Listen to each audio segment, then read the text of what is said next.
Krista zala kain sumi ti ho zo si tonin hu phana zong hin I hin hu ki hial sa theiding ne hin hu ki hial sa theiding thu poi mota ka hin seinom kin ne hi ji chun apana pana che chan ngai ding in ka hin ti mi ne hi tunin hu a hin ne hin hu a hin kamial hoi poi ai lo le kalungal hei poi na namiel namai sudan ho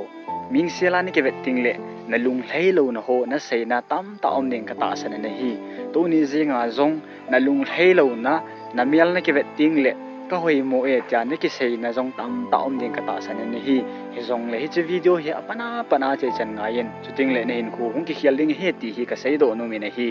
tu ni na khuwa hin vanui le si pum pi hi ga vitamin e ho chen na gam sung ti ta lo in zong kol ho hi in muslim ho hi in Hinduism ho hi in English ho hi in kol ho hi in negro ho hi in meilei ho hi in akoi mi chu hi ta zong le tunin ku ahin ga ga timin mi him te ho he ta sa bu kim lo tam tao min hi gam chu mai chi ting zong le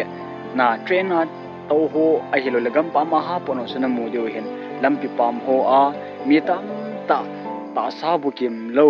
tam taom ding nam mu deu ka ta san ne hi lampi la ana ai lo ai le ichi do naw mun chum ho zong adia ki zan namun hospital ho vela zong ichi a he le mi ata sabu kim lo tam ta kim mo hi he cho khu ga gyal do ti min he cho khu ta sabu kim lo ho khu ga gyalin tu ne nang ki gyal chon hoina ki sa ding he nang ma ta sabu kim sala nam chu namial hoina pen he ti he ka sei do no min hi he chi Imaya Tilamial Chi Ho Umzi Ham Ahilawa Hile Itai Imaya Igial to Ibanglo Ibalo Yacho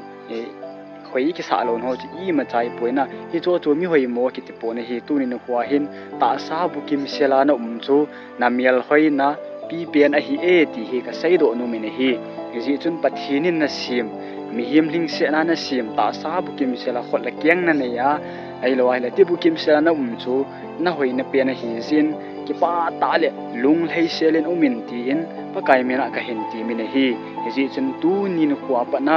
nang le nang ne ki sei si ji ta lo ding in pa kai min ka hin tim no min hi ji chen ka su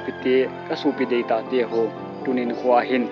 ku a thain mang ki no hitin hi chi lung thim phalo ki gel sit na ke mu sit na ki de lo na ho hi pa kai mena dal hading in ka hin ti mu vin hi ho zo si chu satana kun hi boveti hi achena pena ka sei do no ma hi tunin khu a thu pha thu hoi in sei theu chu hi chan chung hin tin dam sal tawin